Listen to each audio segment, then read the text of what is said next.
कहा है भगवान कन्हैया को गोपिकाएं खुद बुलाती है, कन्हैया अरे कम से कम किसी न किसी बहाने से तो आओ हमारे घर।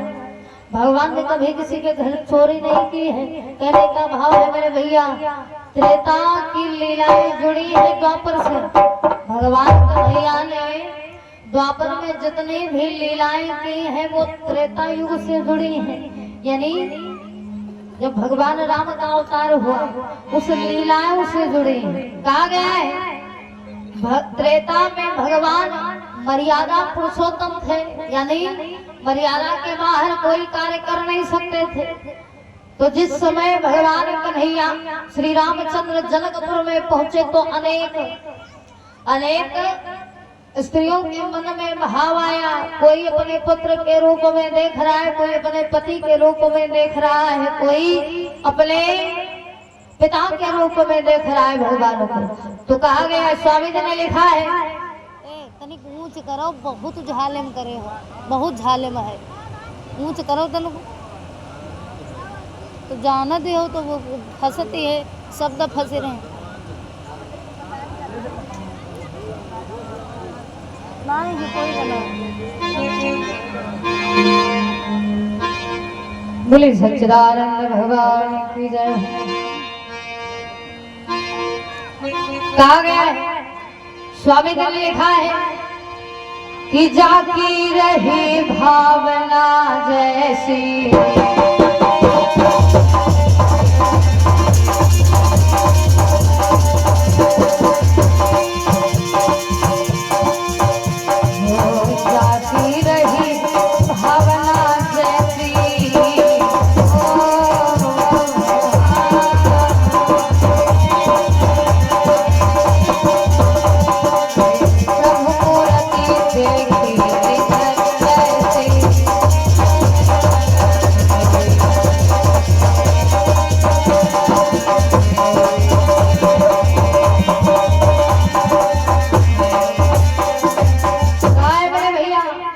जाती रही भावना जैसी प्रभु मूर्ति देखी जैसी भावना जिस व्यक्ति के मन में है भैया, जैसे कोई भगवान को अपना पिता समझता है, कोई भाई समझता, कोई पुत्र समझता है, और जब तक आप भगवान से कोई रिश्ता नहीं बनाओगे तब तक आपके मन में भाव नहीं आएगा। कहते भक्ति करने में पूजा और भक्ति में बड़ा अंतर है। पूजा तो सभी कर सकते हैं लेकिन भक्ति सभी नहीं कर सकते। भक्ति करने का अर्थ ये है, पूजा और भक्ति में जमीन आसमान का अंतर है। पूजा का अर्थ ये होता है जैसे सवेरे सवेरे हम आप उठते हैं तो हिंदू धर्म में बताया जाता कि सवेरे उठ करके सूर्य भगवान को जल अर्पण करना ये सबसे जरूरी काम है। आप भगवान की भक्ति करो या न करो लेकिन ये जरूर करो, ये आपका कर्म है। और सवेरे नहाओ धो भगवान का भोग लगाओ, जैसे आप नहाते धोते खाना खाते भोजन करते तो ये आपकी क्रिया है। तो यदि भगवान है तो तुम्हें करना है। ये भगवान की भक्ति नहीं है, ये है पूजा। इसे कहते हैं पूजा। 4 अगरबत्ती निकाल के जला दे तो चारों तरफ नचा करके लगा दे तो ये भक्ति नहीं है। भक्ति वो होती है जो मन से की जाए भाव से। और भाव तभी आएगा जब तक आप कोई रिश्ता नहीं बनाएंगे। जैसे आपको अपने पुत्र के प्रति प्रेम होता है, पिता और पुत्र में जो रिश्ता होता है, पुत्र को तनिक खरोच लग जाए तो पिता को बड़ा कष्ट होता है, ऐसा भाव होगा। तो जब तक भाव नहीं होगा तब तक भगवान नहीं है। तो भाव बनाइए, भाव में ही भगवान है। तो भगवान कहते हैं यानी जाकी रही भावना जैसी भावना है भगवान उसी रूप में देख रहे।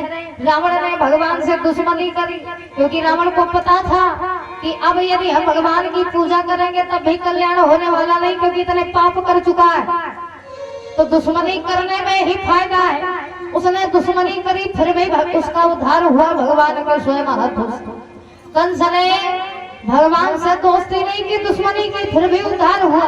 कहने का भाव है दोस्ती करो चाहे दुश्मनी करो लेकिन करो जो तो एकदम से अच्छे से करो, तभी उद्धार होगा।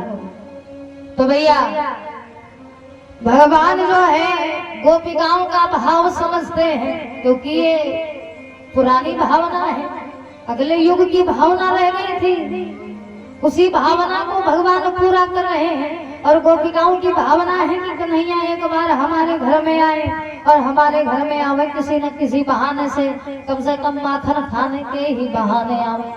मेरे भैया जब ये भावनाएं आने लगी तो कहा गया है,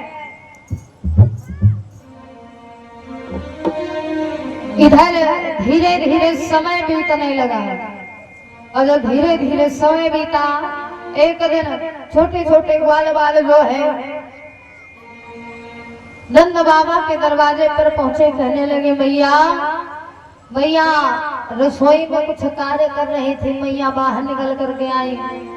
अब मैया जब बाहर आई, मनसुखा दामा इत्यादि ग्वाल बाल थे, ग्वाल कहने लगे मैया, यशोदा कहने लगी क्या बात है, आज हमारे द्वारे बड़ी भीड़ लगी है। तो ग्वाल बाल जो थे कहने लगे मैया जब तक हम गाय चराते हैं तब तक हमें तनिक भी आनंद नहीं आता, और जब तक हम गोकुल में रहते हैं कन्हैया हमारे साथ में खेलता है तब तक तो बड़ा आनंद आता है। तो हमारी इच्छा ये है कि हम कन्हैया को अपने साथ ले जाएं, और वहां पर यदि कन्हैया साथ में रहेगा तब तो हमारा मन भी लगेगा और गाय चराएगा। तो इसलिए हम कन्हैया को लेने आए। और मैया यशोदा जब से ऐसे ऐसे कांड हुए गोकुल में, तब से कन्हैया को बाहर भेजना में बड़ा डरती हैं, ना तो बाहर भेजती हैं और ना जाने देती हैं। लाइट पे रख दे।